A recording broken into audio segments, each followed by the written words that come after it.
Hello, everyone. I'm glad you're here. Please like and subscribe so I can tell more interesting stories. Now, let's get started. I woke up on the morning of January 6th with the kind of peace you get when you think you've already won. You know that feeling like you just ordered the biggest steak on the menu and it's on its way sizzling. That was me. The sun had barely cut through the thick DC haze, and I was already scrolling through my phone, sipping Diet Coke. Not coffee. Never coffee. Gives me heartburn. Now, here's the weird part. Despite all the buildup, the tweets, the planning, the busloads of people coming into town, my room was quiet. No shouting. No clattering of advisors in the hallway. Just the soft hum of cable news murmuring something dramatic as usual. I liked the silence. It made me feel in control. But outside was a circus.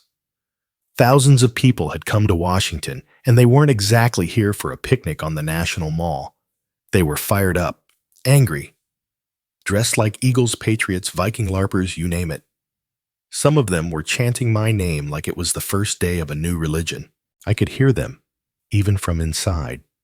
It was muffled, distant, like hearing a football stadium from blocks away. That buzz, that unmistakable tension. It was still early, and already the city had the energy of a pressure cooker without a timer. Here's a historical nugget for you. Do you know that on the same date in 1941, President Roosevelt gave his famous For Freedom speech?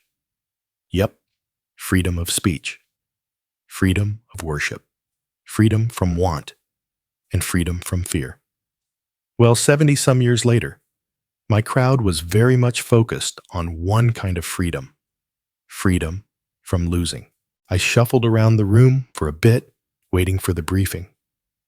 My chief of staff was late. Again, that man could be brilliant or asleep, often both at once. When he finally walked in, his tie was crooked, and he looked like someone who had seen a ghost. I asked him, "How's the turnout?" He glanced out the window and muttered, "Huge. Maybe. Too huge." That made me laugh. Too huge. That's like saying the Grand Canyon is too deep. But I didn't say it out loud. I just smiled and adjusted my cufflinks. Now, a lot of people like to imagine that I had this evil little master plan tucked into my bathrobe pocket, that I was rubbing my hands together like a cartoon villain. Trust me, if I had a master plan, it would have involved a lot more snacks and a better soundtrack. The truth is, I was mostly improvising. And when you're the star of the show, you don't rehearse, you just perform. One odd detail I remember from that morning, Melania was busy photographing a rug. Yes, a rug. She had this thing about cataloging White House decor for the archives. While I was planning to address tens of thousands of emotional supporters, she was framing the perfect shot of beige fabric. Historians still debate whether that was her way of avoiding the madness or just her being, well, Melania. Anyway, I got the suit on, went over the notes for the speech notes I barely glanced at, and looked in the mirror. The tie was perfect, the tan still golden. I was ready. Now let me tell you something off topic, but weirdly fitting. Did you know the Capitol building has a crypt underneath it? Yep, a real crypt. They originally meant to bury George Washington there. He declined posthumously, so they just left it empty like a mausoleum with performance anxiety. That little fact kept popping into my head. Maybe because I knew something historic, maybe even a little morbid was coming. And it was coming fast. The Secret Service said, "Sir, it's time," so I nodded. Took one last look out the window at the swelling crowd, red hats bobbing like buoys in a sea of frustration. They had signs, flags, bullhorns. It was like the world's angriest tailgate party, and they were waiting for me to speak. I took a deep breath. "Let's give them a show," I said, and off we went. The stage was set right by the ellipse, a strange little oval park just south of the White House, surrounded by cold trees and colder eyes. The wind was slicing through the winter morning like a gossip column, sharp and eager to expose everything. I stepped out from behind the curtain, and bam, the roar hit me like a wall of sound. You could feel it in your chest, that bass-heavy chant of USA echoing between bodies packed tighter than a Costco checkout line during a blackout. There's something about speaking in front of that kind of crowd that rewires your brain. You become less of a man and more of a symbol. Every pause, every inflection, it feels biblical. I scanned the audience. People on shoulders, people in wheelchairs, people in flag capes, yelling through megaphones. I even saw someone holding a life-sized cardboard cutout of me, which frankly was a little weird. I mean, who brings a full-size me to see the actual me? But hey, devotion takes many forms. I leaned into the mic. We will never give up.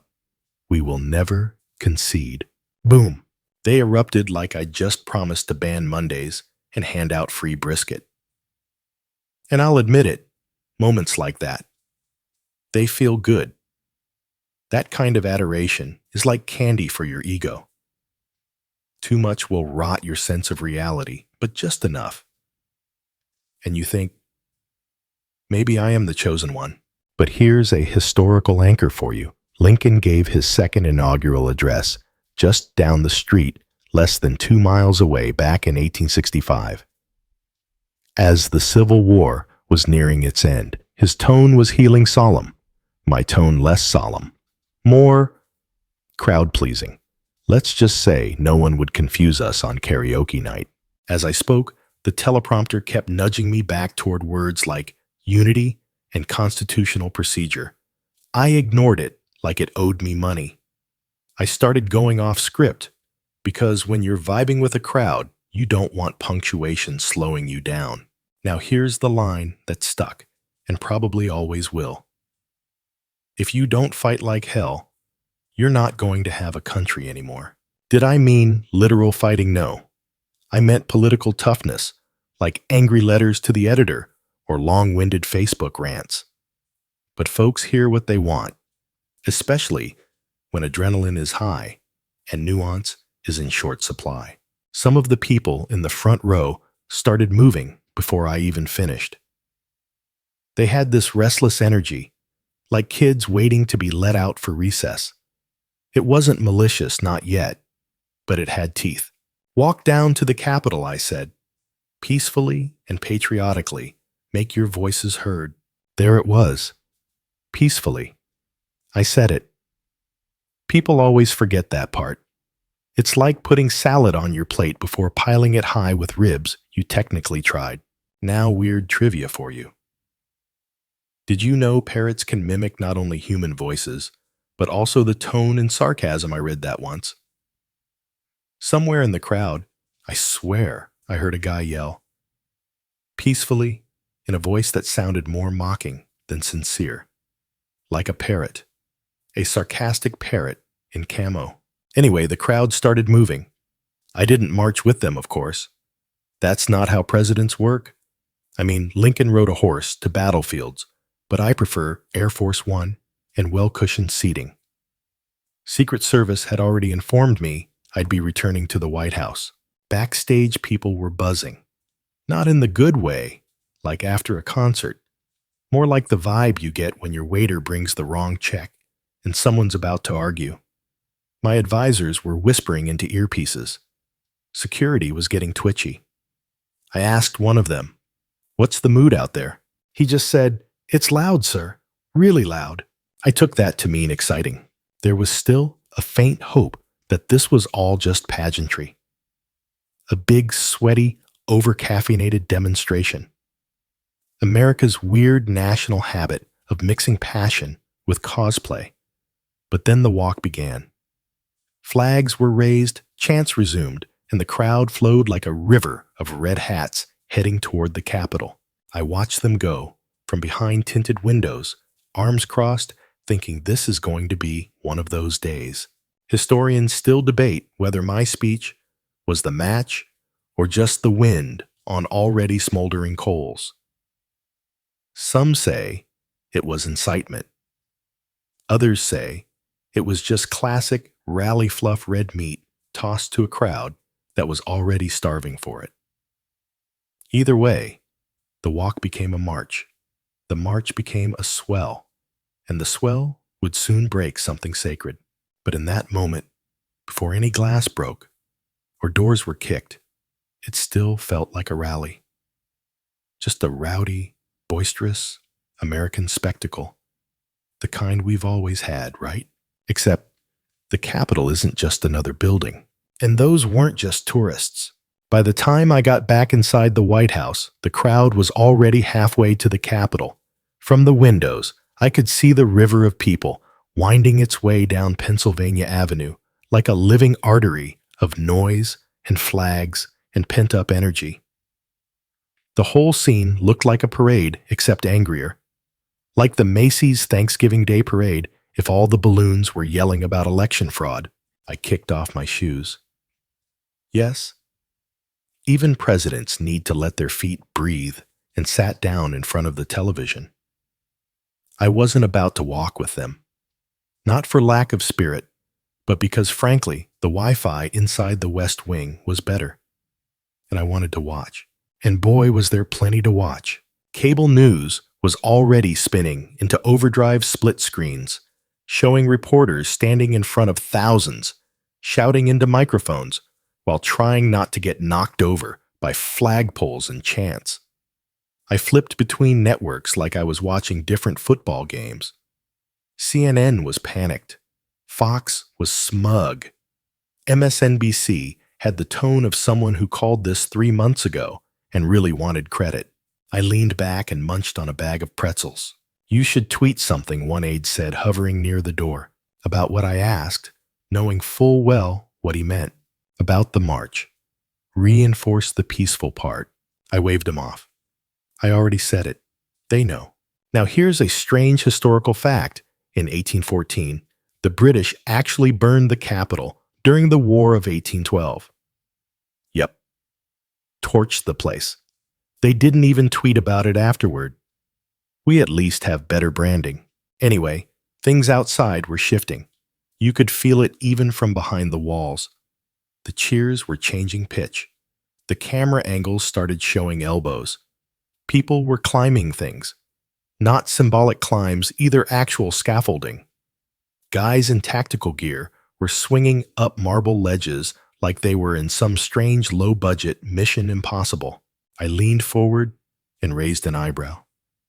Is that Viking horns? Sure enough, on the screen was a guy painted red, white, and blue, wearing animal fur and bellowing like he was leading a Norse raid on Congress. I didn't know whether to laugh or Google if we were filming a new Game of Thrones spin-off. Another aide handed me a fresh Diet Coke. Sir, this is starting to get out of hand. I can see that I muttered, not taking my eyes off the screen. People were now breaching the outer barriers. Police officers, those that were still standing guard, looked overwhelmed. Some of them just backed up. Others tried to reason with the crowd. One officer waved his arms like he was trying to slow down traffic during a flood. Didn't help.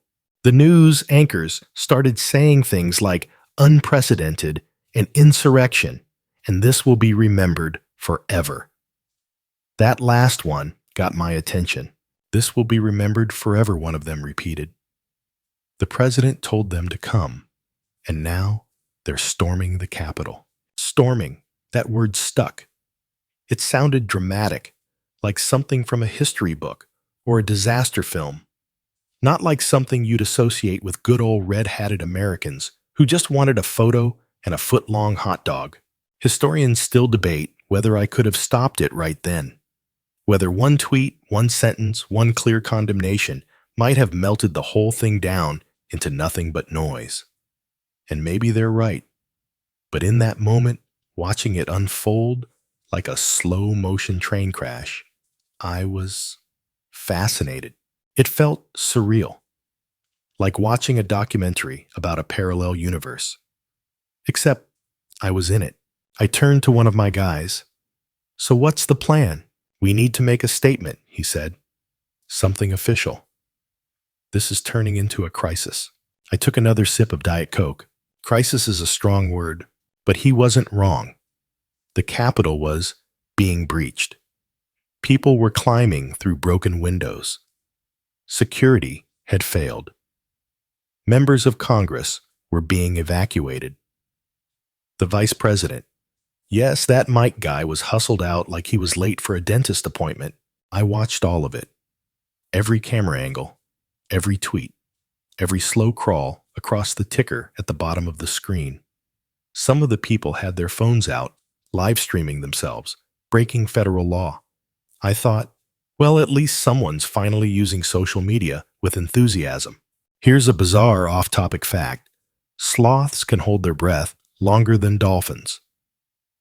I don't know why I remembered that in the middle of watching chaos unfold, but that's how my brain works sometimes. Odd facts flowed in like postcards from a saner time. Anyway, the Capitol was now officially compromised. The People's House wasn't just being visited. It was being ransacked. Some folks were wandering through the rotunda like confused tourists looking for the gift shop. Others were yelling into chambers, standing behind podiums, and looking way too comfortable in places they should never be. "Do we know how they got in?" I asked. "Some forced entry. Some were let in." "Let in?" He nodded. Now, that raised an eyebrow. Because I've walked those halls. I know the security. It's like trying to sneak into Fort Knox with a fake mustache. The fact that this crowd had breached it, that meant the rules had changed.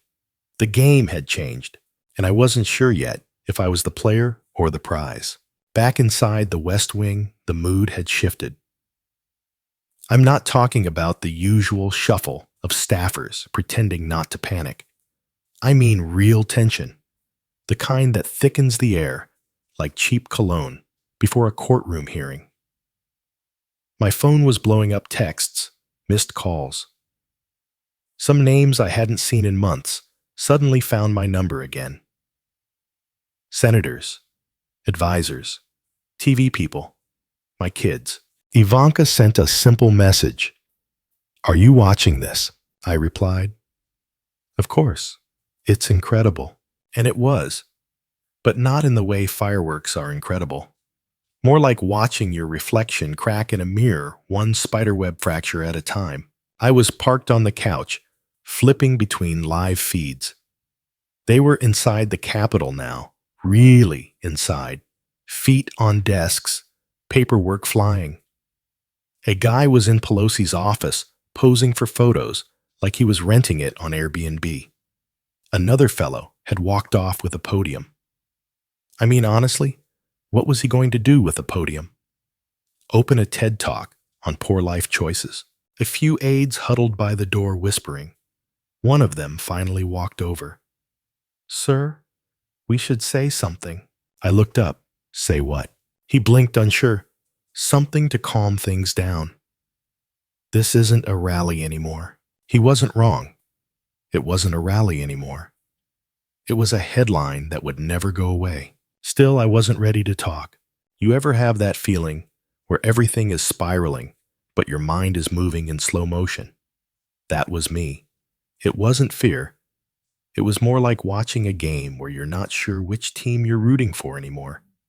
The kind of surreal detachment you get when you realize the crowd isn't listening to the coach, they're listening to the echo of his voice inside their heads.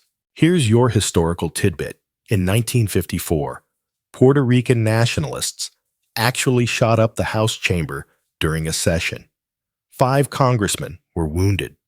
It was a true act of terrorism, planned, armed, ideological. And yet, it didn't dominate decades of national discourse the way January 6th would. That's how different this moment was. Because this wasn't outsiders attacking. These were Americans who believed they were insiders, and they were carrying my name like a banner. Literally. Big bold flags with Trump flapping inside the Capitol rotunda like it was a campaign rally in hell. The security footage looked like a zombie movie. Slow shuffling figures, confused and chaotic, pushing through hallowed ground with zip ties, helmets, and half-baked conspiracies. I even spotted someone carrying a giant Q, as in QAnon. At that point, I half expected a guy in a tinfoil cape to float past yelling about 5G towers. One staffer turned up the volume on a live stream. The sound of the mob echoed through the White House like it was bleeding through the walls. You could hear the chanting, "Stop the steal. Stop the steal," over and over like a broken record with rage issues. That's when the phone calls got serious. Mark Meadows was pacing like a man trying to outwalk his own thoughts.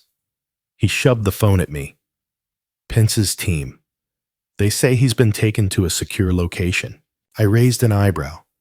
Taken or escorted? He didn't answer. That's the thing about Mike. Always so by the book, even when the book was on fire.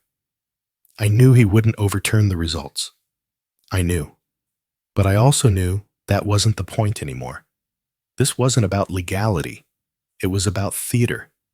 And right now, we were all stuck in the same ugly play, trying to guess who was directing the next act. At one point, someone turned to me and asked, "Sir, are you going to address the nation?" I looked at the screen. A man in full tactical gear was sitting in the Senate chamber, looking like he just conquered a castle in a video game. I'll think about it. That was the best I could do at the time, because honestly, I didn't know what to say that wouldn't make it worse. Want an off-topic fun fact? The Capitol has a hidden train system underneath it. It's real. Senators use it to get around underground like some political subway for people too important to walk. Watching the chaos above, I kept wondering, were they all hiding down there? Were they sipping bottled water under flickering lights, while the building above them crumbled into spectacle? Another aide came in, face pale, voice shaky. "There's talk of deploying the National Guard." "Who's talking?" I asked. "Everyone." Now that was interesting, because technically that wasn't my call alone anymore. That kind of power shift happens fast when chaos hits. Governors, the Pentagon, local law enforcement, suddenly, everyone's pointing fingers, and no one wants to be the one holding the hot potato. Should we call them off? Someone asked me. I laughed.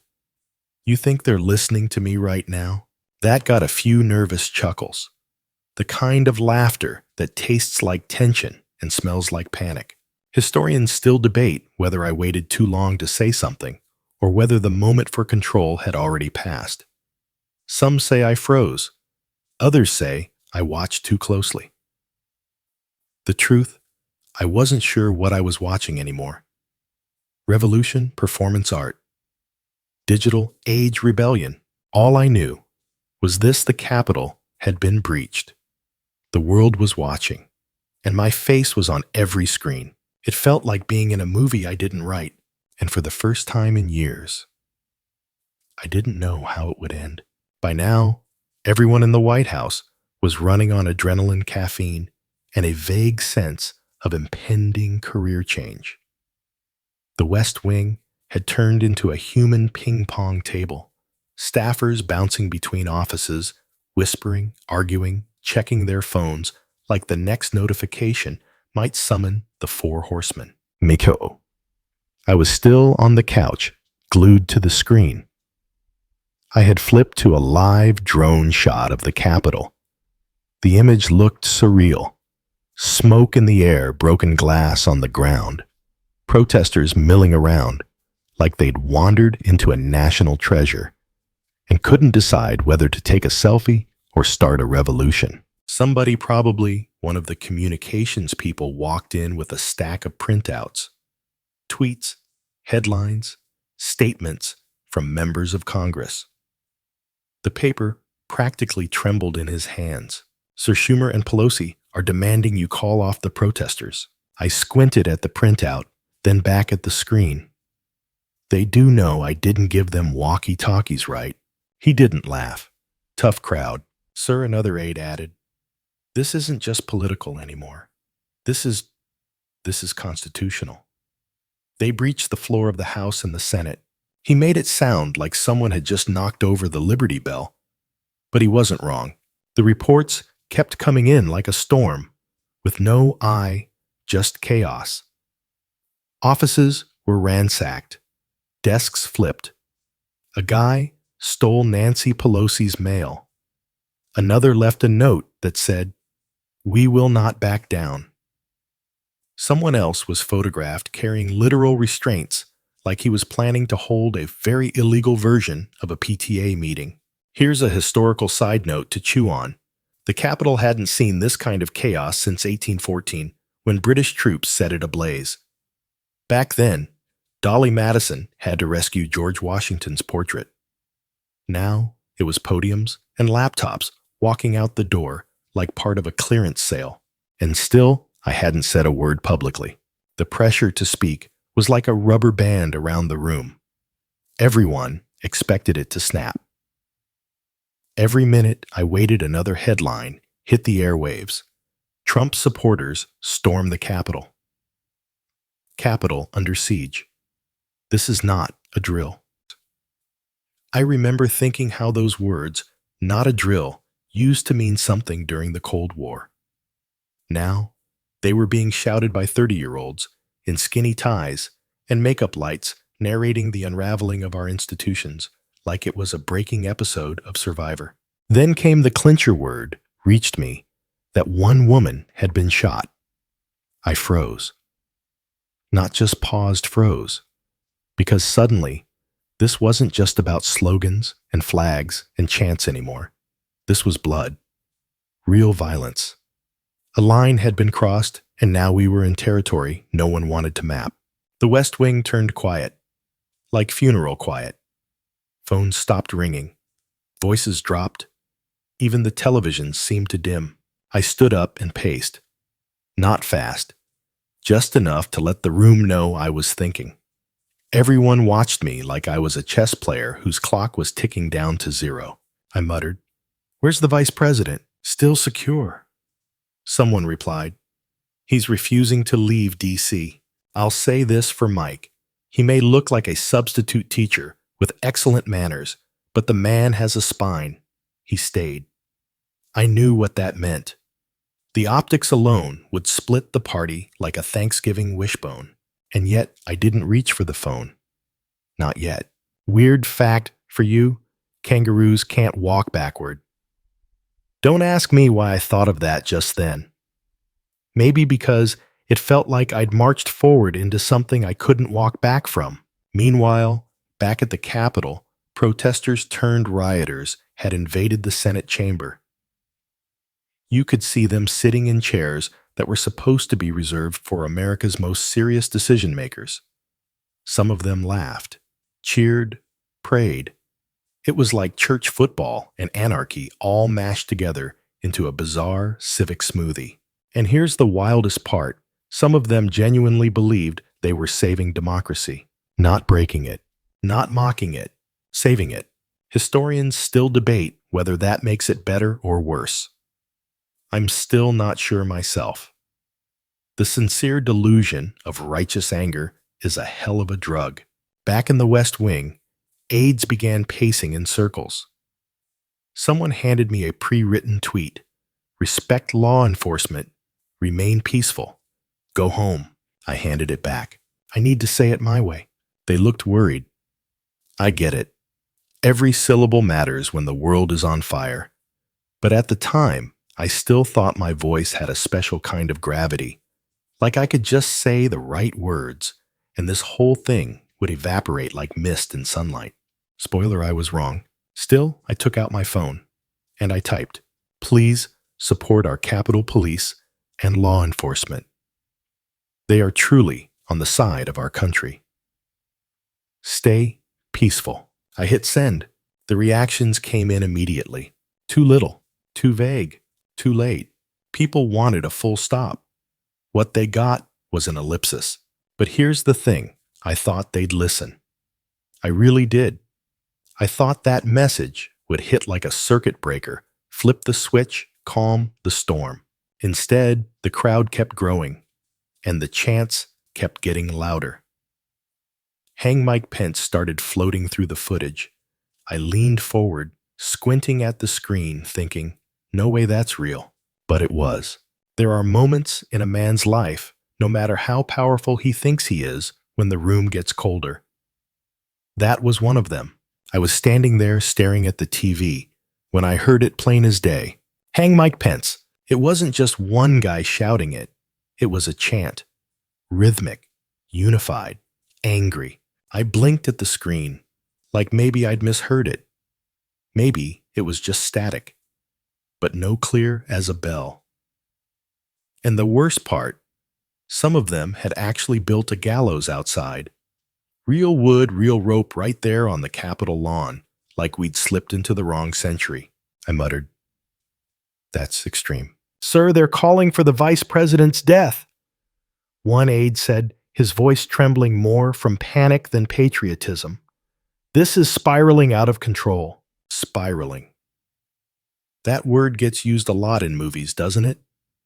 But here in the middle of my presidency's final days, it wasn't just spiraling. It was tumbling like a dryer full of bricks. A wave of staffers poured into the room. Some demanded action. Others just stood there, looking pale. One guy had 2 phones to his ears and still couldn't find a solution.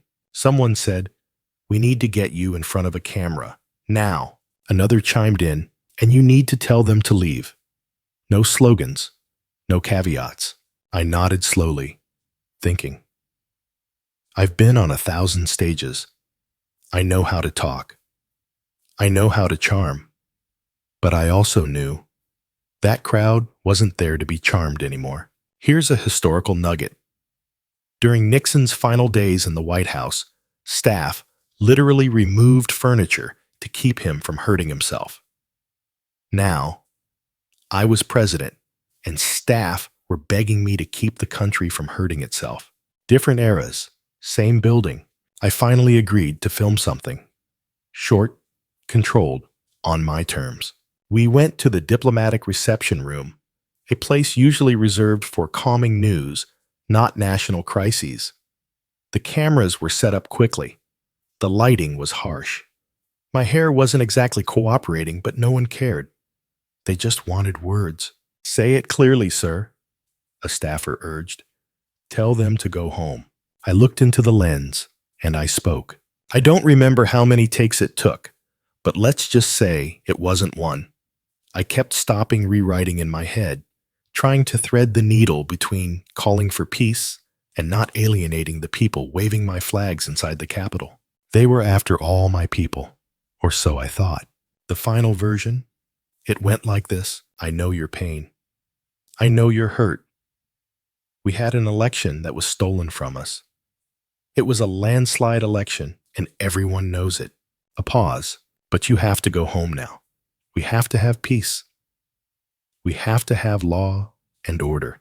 I told them I loved them. I told them they were special. The moment I said it, a few aides winced. Too much, I asked. They nodded, but didn't press me. They knew better. Once I hit a certain rhythm, trying to stop me was like asking a freight train to slow down for a squirrel. Now here's a bizarre off-topic fact for you. You know flamingos bend their knees backward. Except surprise, that's not actually their knee. It's their ankle. The real knee is up under all those feathers, tucked away like a guilty conscience. For some reason I thought of that. Maybe because everything in this moment felt backward. We uploaded the video. It went viral in seconds. Not in the good way, like when someone rescues a puppy from a lake. More like a bad Yelp review with teeth. Journalists pounced. He didn't condemn them. He's doubling down. He told them they were special. Look, I get it. It wasn't exactly Lincoln at Gettysburg, but it was something. A digital flare fired into a storm. And maybe, just maybe, it would slow the madness. Except it didn't. The Capitol was still overrun. Lawmakers were still hiding under desks or cowering behind locked doors. Some were escorted out by armed guards. Others clutched gas masks. And the most surreal part, people inside the Capitol were live streaming themselves the whole time. Historians still debate whether social media made it worse or just made it visible. Either way, there were selfie sticks in the rotunda and live feeds from the House floor. It was less 1776 and more TikTok takeover. One woman was pictured sitting at a senator's desk with her feet up, grinning like she'd just aced her finals. Others wandered through the hallways aimlessly, as if breaking into the seat of government was a spontaneous field trip. And still, the phones kept buzzing. Foreign leaders were calling. Cabinet members were panicking. Even Fox News started getting nervous. That's when you know you're in uncharted territory, when your own channel starts wondering if the emperor has lost more than his clothes. My lawyer called. "You could be legally liable if you don't say more," he warned. I said, "I just told them to go home." "That may not be enough." Legal threats. Nothing like it to ruin your evening Diet Coke. By now, the National Guard had been activated. Troops were moving in. Police reinforcements flooded the steps. It looked like a war zone built from plywood and broken dreams. The protesters began trickling out. Some escorted, some arrested, some just wandered away, as if the high had worn off and the hangover was kicking in. And as they left, the silence crept in. The same silence I felt that morning. Only now, it had teeth. You'd think that once the crowd dispersed and the chaos died down, things would feel resolved. Like the end of a bad movie where the credits roll and you shrug and move on. But no, this wasn't the kind of event you could walk away from with popcorn crumbs on your shirt and say, "Well, that was wild." It lingered. Like smoke after a fire. The Capitol was clearing out, but the fallout was just beginning. The news channels had gone from panicked to apocalyptic.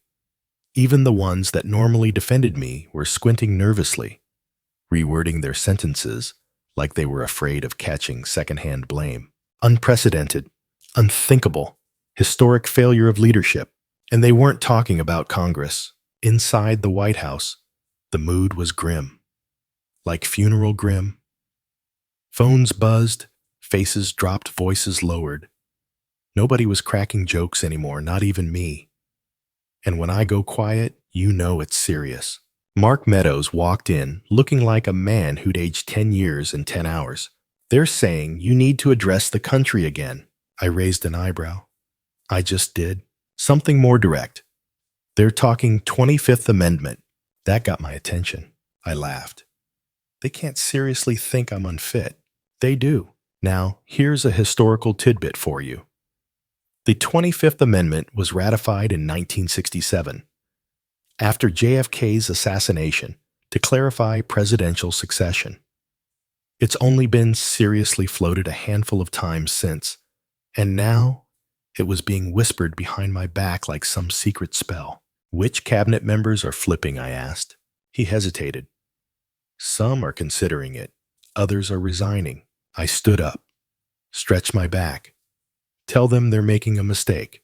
But I could feel the ground shifting beneath me. The loyalty that once wrapped me like a golden cloak was thinning, unraveling. People who had cheered me months earlier were now writing carefully worded exit letters with one eye on their legacy. One aide burst in. "Elaine Chao just resigned. Transportation secretary," I said. He nodded. "What's she going to do? Cancel my Uber?" Okay, that got a few forced chuckles. But even I didn't believe the joke. The truth was setting in. This wasn't just an optics problem anymore. This was survival mode. The kind you don't learn in politics. The kind where your decisions get printed in history books, whether you like it or not. Now, here's a strange off-topic fact. Lobsters pee out of their faces through little nozzles located under their eyes. It's bizarre. It's unnecessary. And somehow, it still makes more sense than the political mess I was wading through. Back in the residence, I scrolled through my phone. I watched as Twitter began freezing accounts. Mine still worked for now, but I could feel it. That cold, algorithmic hand reaching for the power button. Then came the phone call from one of my lawyers.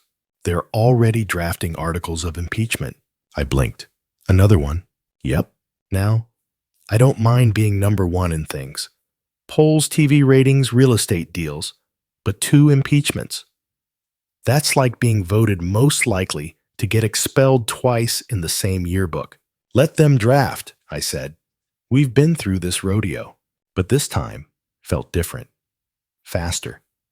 Angrier. Bipartisan. A word I hadn't heard used in any flattering way since 2016. Even Pence was distancing himself. No calls, no updates, just silence. I imagined him somewhere deep inside the Capitol bunker, surrounded by Secret Service and constitutional scholars, and probably a few very angry text messages from his wife. Historians still debate whether Pence could have done more or whether his role was always ceremonial. But that didn't stop people from turning on him like he'd unplugged their cable. In the hours that followed, the headlines got sharper. World leaders weighed in. Trudeau, Merkel, Johnson. They all expressed concern. Nothing says global embarrassment like having other countries publicly scold your democracy, like it's a misbehaving toddler. And then came the real kicker. I picked up my phone to tweet something. Something mild, even reassuring. Account suspended. I blinked, refreshed, gone. My voice, my platform was cut. You don't realize how much you rely on 280 characters until they take them away. I paced angry. Not yelling. Not yet. Just that deep, simmering frustration. Like having a microphone yanked mid-sentence. They can't do this, I said. They just did, someone whispered. The staff was scattered. Some were gone. Some were packing. A few loyal ones lingered still, hoping I'd pull off one last twist ending. I turned on the TV again. They were playing footage in a loop, shouting glass, breaking that guy in the horned helmet standing in the chamber like he was auditioning for history's weirdest home videos. And then came the slow-motion collapse of public support. Donors backed out. Allies gave interviews expressing disappointment. Even people with my face on their lawn signs started saying, "Well, I didn't mean that." There's a term pilots use: loss of control in flight. That's what this felt like. The altitude was dropping, and the cockpit was getting very, very quiet. I leaned back in the chair and stared at the ceiling. Guess they'll be coming for my golf course next. No one laughed.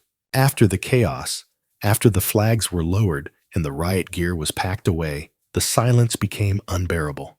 Not the kind of peaceful silence you get after a long speech or a well-cooked steak, but the cold, echoing silence of a house that knows something just happened, and it's waiting for the consequences to knock on the door. I wandered the halls of the White House like a ghost in his own mansion. Staff avoided eye contact. Some whispered when they thought I couldn't hear. Others had just stopped showing up altogether. The place felt empty, sterile, like an Airbnb at checkout time. Even the Oval Office felt different. It used to hum with purpose. Now, it just buzzed.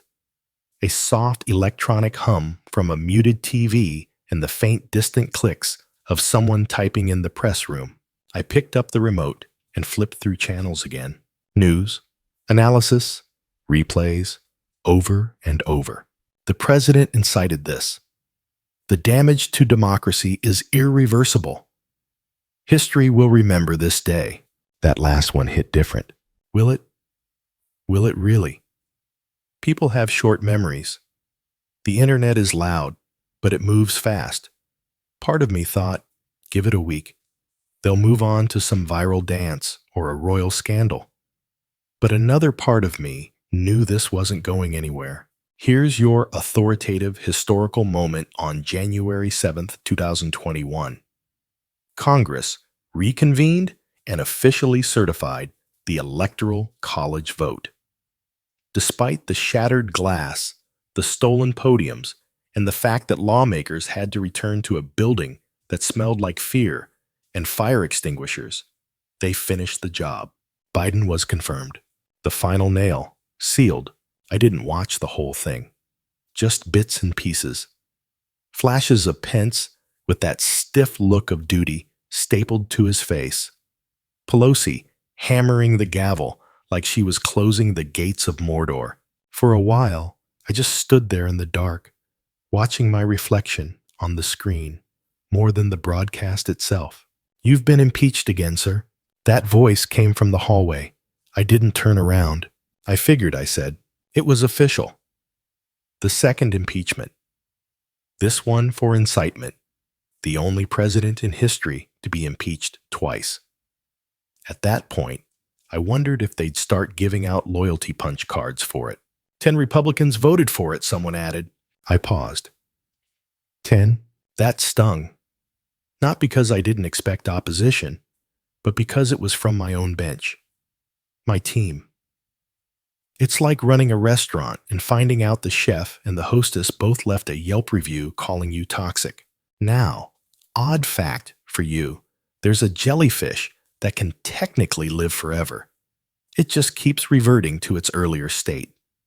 A biological reset button. At that moment, I envied that jellyfish. Because in this world, we don't get do-overs. We get headlines. I checked my phone again, still suspended. The digital silence was deafening. No Twitter, no Facebook, no Instagram, not even Pinterest, and I never used Pinterest. They all shut the doors like I was a vampire who'd lost his invitation to the internet, I muttered. What am I supposed to do? Fax my opinions now. Still no laughter. That's how you know people are scared. When the jokes stop landing. When everyone is too busy looking at their calendars, wondering how far they can distance themselves before the next press release hits. In the days that followed, resignations piled up like dirty dishes. Education, transportation, national security. Even my social media manager threw in the towel. Meadows stuck around, out of loyalty or inertia. I wasn't sure which.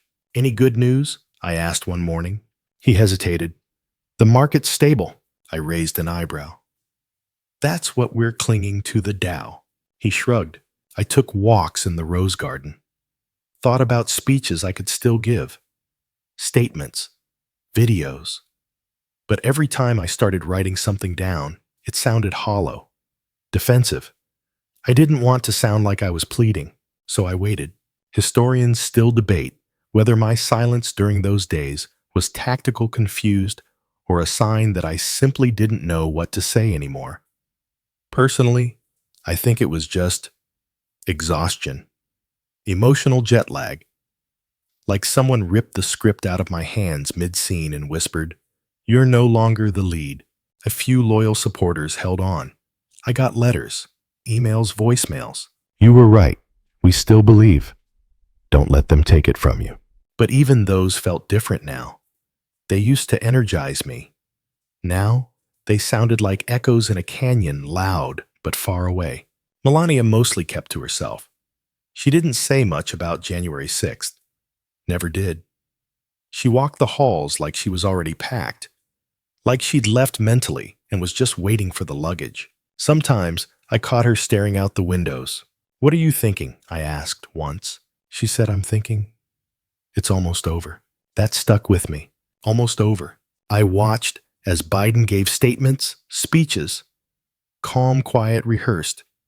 It wasn't exciting, but it was palatable. Like watching a nature documentary after a reality show meltdown.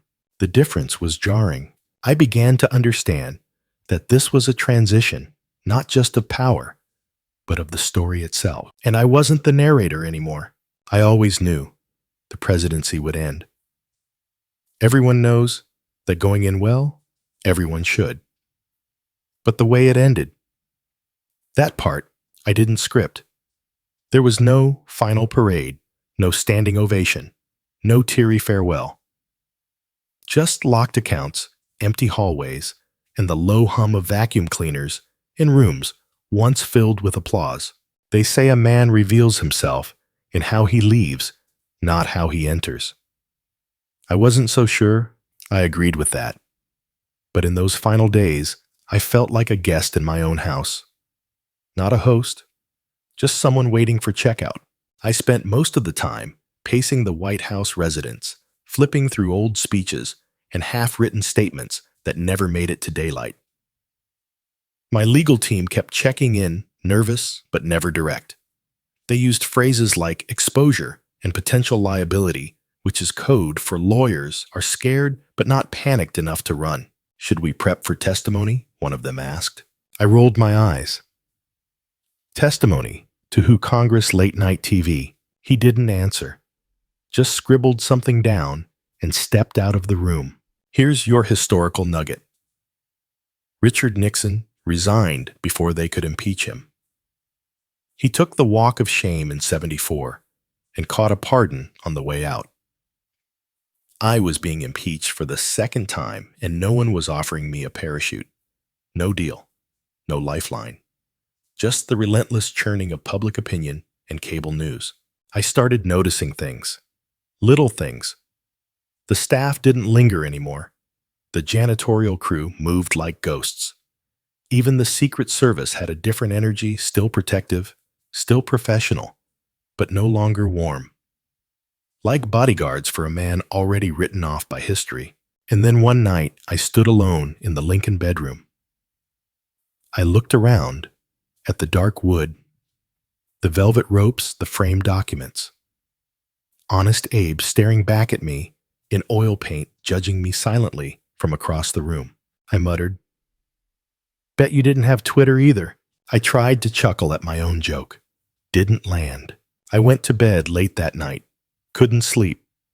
My thoughts played like a loop. January 6th. The chants, the broken glass, the headlines. Then the silence. Over and over. You want a weird fact? Wombat poop is cube-shaped. No joke. Perfect little cubes. Nature's strangest signature. I read that once and couldn't stop thinking about it. Maybe because everything in my life felt shapeless now, and I was suddenly obsessed with the idea that even wombats had order. At 3 a.m., I got up and walked to the dining room, poured a glass of Diet Coke. No ice. Sat in the dark. "Sir, are you okay?" a voice from the hallway asked. I nodded, just thinking. "You've been quiet." I stared at the television, muted but still flickering images of people testifying about January 6th. I finally said, "It's strange. They were chanting my name, and now they pretend like they've never heard it." The aide said nothing. Historians still debate whether I understood the gravity of it all, whether I truly grasped what January 6th meant. Some say I was deluded. Others say I knew exactly what I was doing. Me. I think truth is messier than that. I think it lives somewhere in the gaps between your intentions and your consequences. People kept asking, "Will he run again?" And I could see the hunger behind it. Supporters hoping for a comeback. Critics praying for a clean exit. The thing is, both sides need the story to continue. Nobody likes a final chapter without a twist. But here's the thing about endings. They don't wait for permission. Soon came the packing. The boxes. The bubble wrap. The slow unraveling of a 4-year storm into cardboard and shipping labels. Melania was efficient. Ruthless even. Her closet disappeared overnight. Her staff wore that same quiet look of, "Please don't ask questions." I walked the grounds one last time. No crowds, no cheering. Just frost on the grass and a faint hum of power lines in the distance. On my last morning, I watched the sunrise from the Truman balcony. The city below looked peaceful. Normal. Like nothing had happened, but I knew better. That building down the street, the Capitol, was still scarred. windows replaced, barricades reinforced, National Guards still patrolling. Like history had left a bruise, and no one was ready to touch it yet. The inauguration went on, of course. Biden took the oath.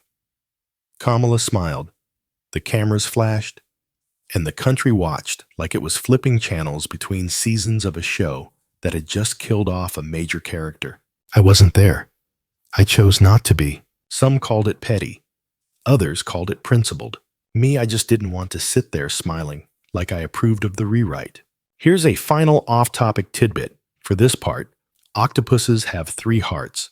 When they swim, one of them stops beating. Can you imagine that, just pausing your heart to move forward? Sometimes I wonder if I did that. If I hit pause. If I locked something away so I could finish my term without looking directly at what I'd unleashed. Now, I don't regret everything. Regret is a luxury. But I do think about what might have happened if just one thing had gone differently. One tweet, one word, one gesture.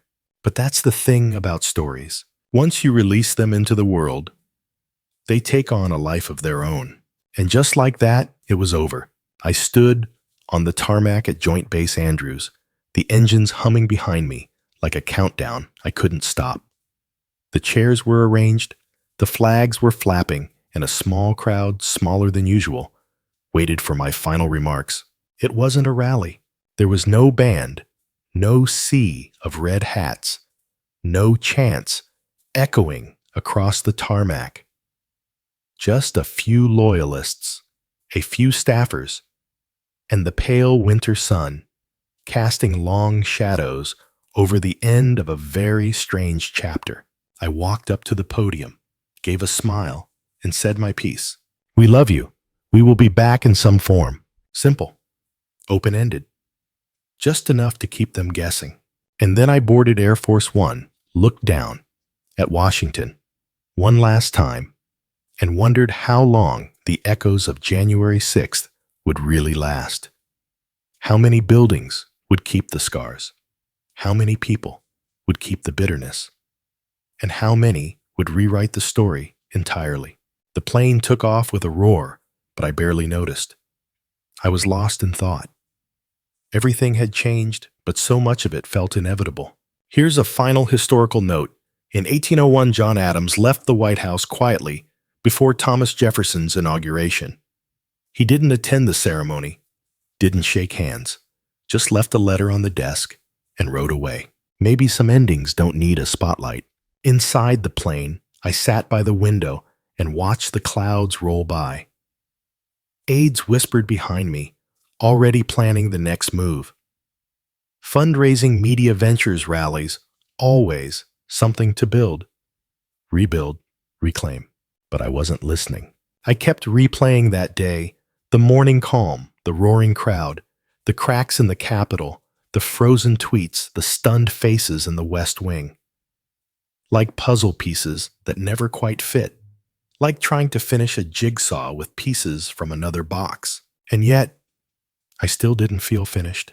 Not completely. Odd fact to leave you with: sharks never stop swimming. If they do, they die. It's just how their gills work. Constant motion or collapse. I get that now. Because even when everything slows down, even when the headlines move on, and the next administration hangs new portraits on the wall, there's a part of you that keeps swimming, keeps circling, waiting.